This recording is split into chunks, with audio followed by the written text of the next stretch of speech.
scombroid fish poisoning. Here are my objectives. I'll start with background and go into outbreak, transmission, histamine in fish, symptoms, location, diagnosis, treatment, prevention, and my experiment. Background. Scombroid is also known as scombroid toxic food poisoning because the main fish that causes this illness is inside the Scombroidae fish family. It's also known as histamine poisoning because histamine is the leading cause that causes the illness. It is a foodborne illness from seafood, and the symptoms are very similar to allergic reaction.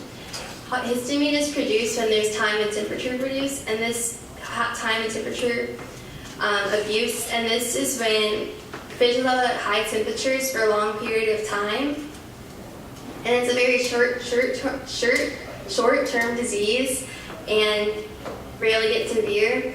And scombroid can be also found in cheeses, but my research focused on fish.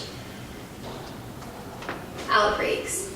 In August 2003, in San Bernardino County, California, there was dinner at a retreat center, and they were served escalar fish. Shortly after eating the dinner, people started to experience symptoms like peppery taste, numbness of the tongue, flushing, and sweating.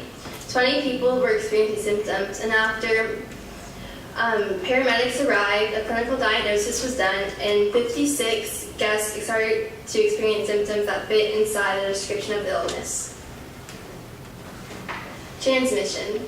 Scombroid is transmitted through the consumption of fish with a high level of histamine. When the fish has more than 50 milligrams per 100 grams of histamine, the fish is considered dangerous and to not be consumed. It is only transmitted through fish. It cannot be transmitted through humans, so it's not contagious. And the fish may taste sharp, metallic, or peppery, or smell different, or it may seem just the same as any other type of fish. Histamine. Histamine is a biogenic amine involved in local immune responses like allergies. A biogenic amine is a group of organic nitrogenous compounds that form and degrade the metabolism of a living organism. It is the leading cause into scombroid fish poisoning.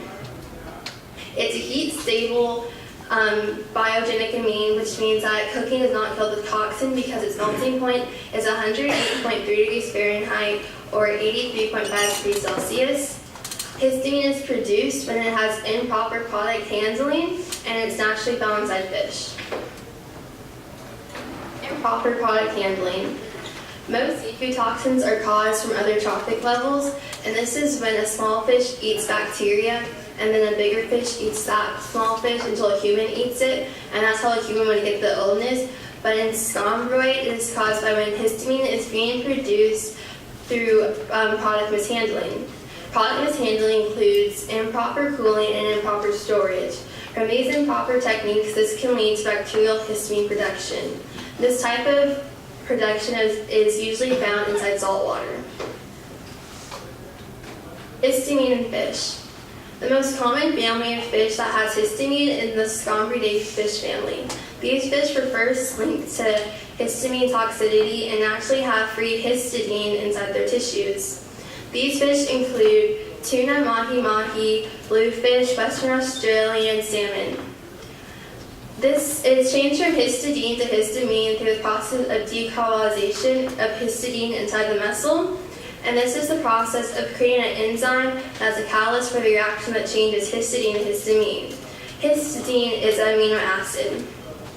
While this reaction occurs inside the gills, external surfaces, and the guts of the fish. While the fish is living, histamine does not affect them, but once the fish dies, the defense mechanism that prevents bacterial growth of histamine does not work, and that's when it starts to be produced. Histamine is produced throughout different bodies of the fish, so some parts may have enough histamine to cause illness, while another part may not. For example, one part might have 50 milligrams per 1 kilogram of histamine, another part might exceed 500 milligrams per 1 kilogram. Symptoms. Scombroid has a very short incubation period, which ranges from 2 minutes to 2 hours after consumption. The symptoms resemble an allergic reaction to fish, and symptoms tend to resolve within 12 hours to 1 day. Severe symptoms are very rare, and when there's a clustering number of cases reported, it can eliminate the chance of just being fish allergies.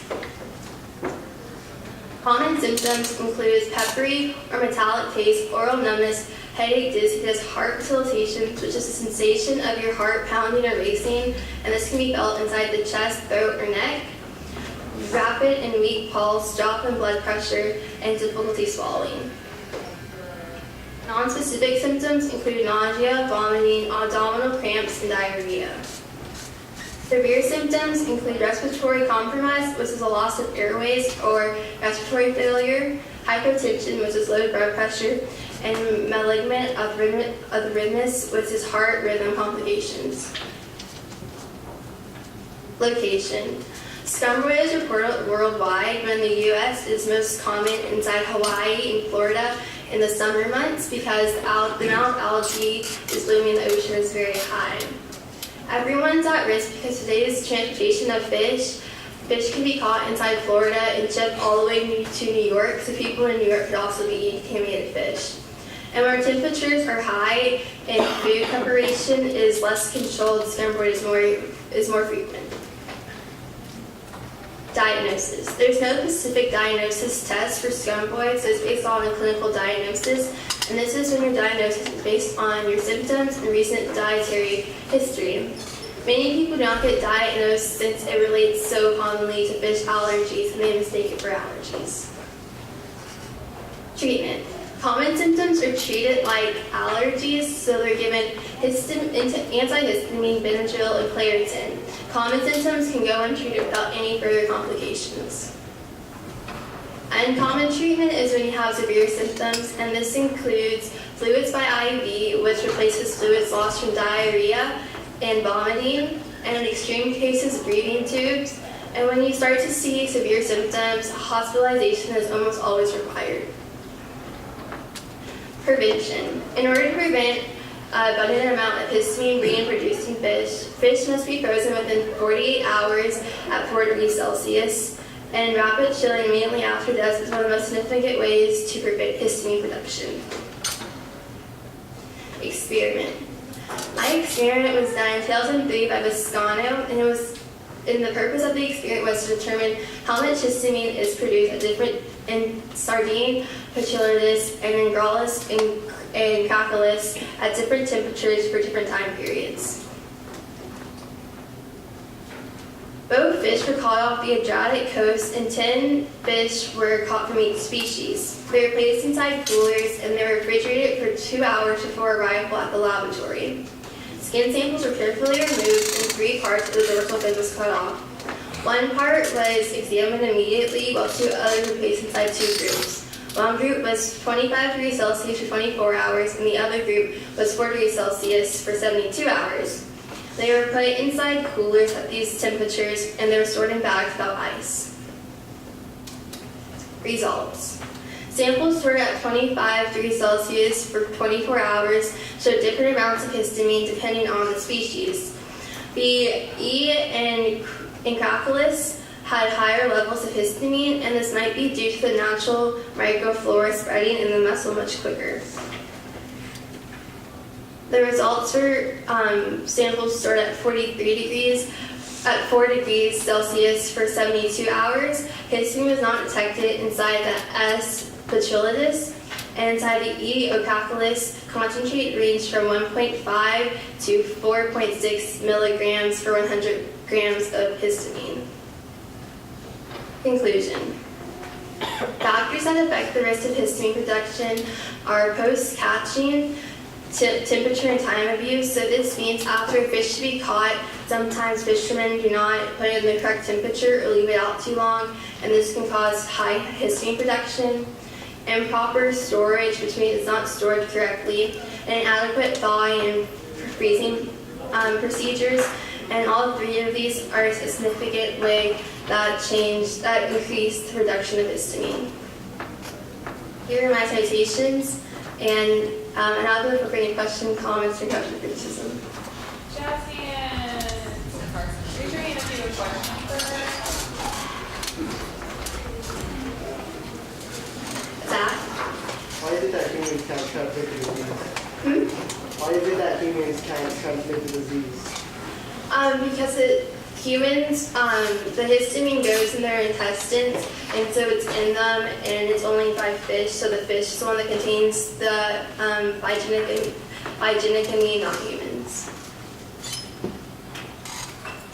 Faith? You said on your slide that you're supposed to store the fish at 40 degrees Celsius. What is that in Fahrenheit? This in Fahrenheit is 39.2 degrees. Rohan? Is there a way for us to tell, like, after you catch a fish, if it has high histamine? The fish may smell different or look different, or there might be any differences at all. So it's either you can tell or you can't tell. Zach? What is the fish with the highest amount of histamine? Tuna usually has the most common high amount of histamine.